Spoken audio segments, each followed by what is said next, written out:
Cougs came off a great weekend up in Virginia. Beat the Virginia Cavaliers 3-2, and then went on to beat West Virginia on Sunday 3-0 to advance to the quarterfinal round this Friday night at South Carolina.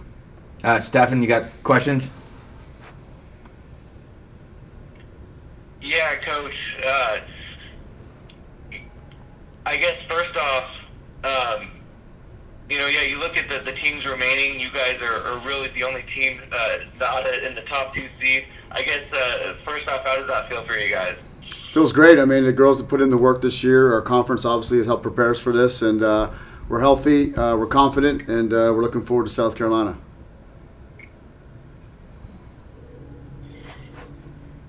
Yeah, Coach, could you kind of, obviously 2 games, 2 big games for you guys. Could you kind of take us through just kind of the mindset of your team and how you guys got it done over the weekend to get to this point at least?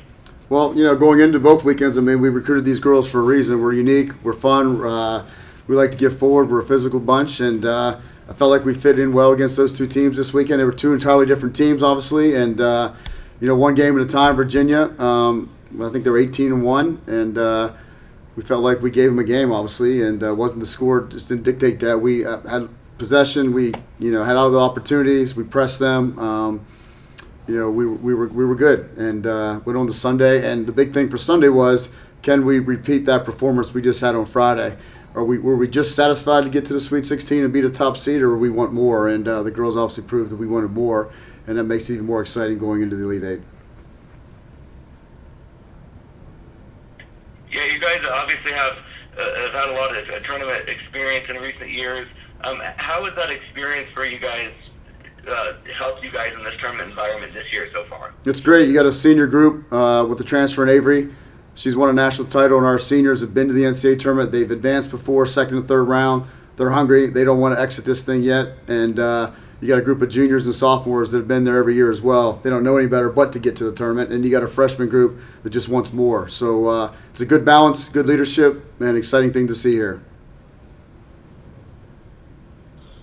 Yeah, what are kind of your initial?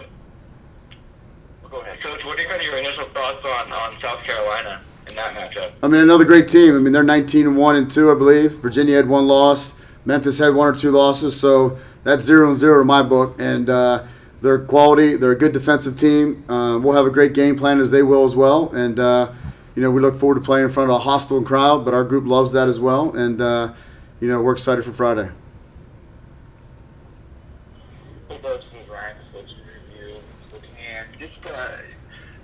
Getting to this point, obviously pretty special for your club. You've made deep runs in the past, but getting kind of breaking that threshold of the third round there, just being and doing it relatively quick in your time there.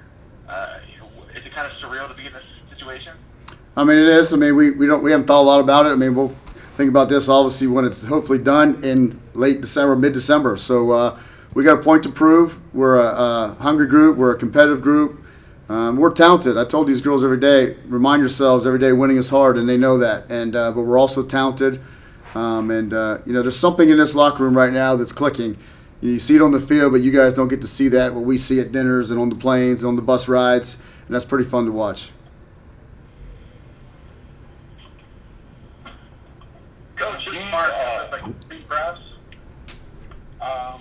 I wanted to ask a little bit about Bridget Reekin from Lake City and just kind of what she's done early in her career. I know she didn't start early in the year, but she has lately. What did she do to kind of move into the starting lineup? Well, she's come in ready, but that center back position is like a goalkeeper. I mean, in the Pac-12, you got to make sure you're ready. And we knew that she was about to be ready, so she didn't do anything wrong coming in. We were just giving her a little bit of maturity and earn her dues. And she's done that. She's ran with it. And I mean, her first start was against Stanford, so she's seen it all now.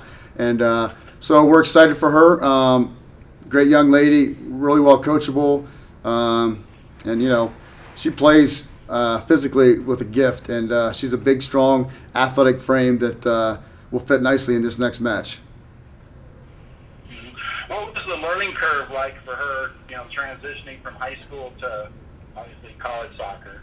That was probably the big question mark because, in fairness, I mean, where we all live, it's not the most competitive youth programs across the country. They do great for what they have, but it's not like living in LA when you got some of the best players you're playing against every day. So that was the question coming in. we knew she had it, but how long was it going to take her to compete against the best every day, not only on our team but across the country? And she's obviously proven she can handle that. Mm-hmm. Then finally, when you were recruiting her, what did you see in her in high school that thought she'd make a great fit at WSU? I'm always a multi-sport coach, and I love kids that play other sports, and that's true. She played basketball. She played some other sports, and anytime you got an athlete was going to fit into our system. She's a great competitor. We're great coaches, and she's a great absorber of learning, and we'll make her a better player, and she's really done her job. I mean, she's listened, she's understood it, and she's really come a long way here. So really that was it. I mean, we love the late bloomer too, and she was quite honestly a late bloomer, and nobody really knew about her. Thank you.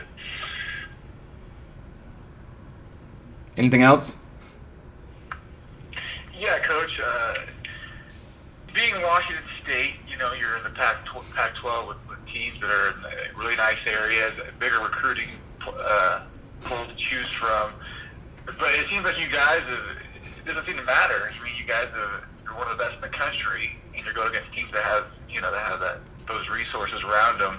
Do you guys kind of take pride in that? Take pride in the fact that you're in this kind of colder area and you're able to kind of basically give it to teams who can play soccer all year round in nice weather and been from programs that have been good for forever. It seems like you guys obviously been really good these last 10 years. But is there a certain pride you guys take in being that team from Pullman? We do, and we don't worry, talk about the weather. We got great facilities. Honestly, the type of girls we recruit and our staff. The one thing I tell our staff, no one's out working us, and same thing with the players. That's in the office, that's out recruiting, and that's on the field. And if you have that mentality, anything can happen. And that's the honest truth, is that really we work hard as a group, as a staff. We connect well as a team and a staff, and those things are relating to some good wins right now. So we're excited.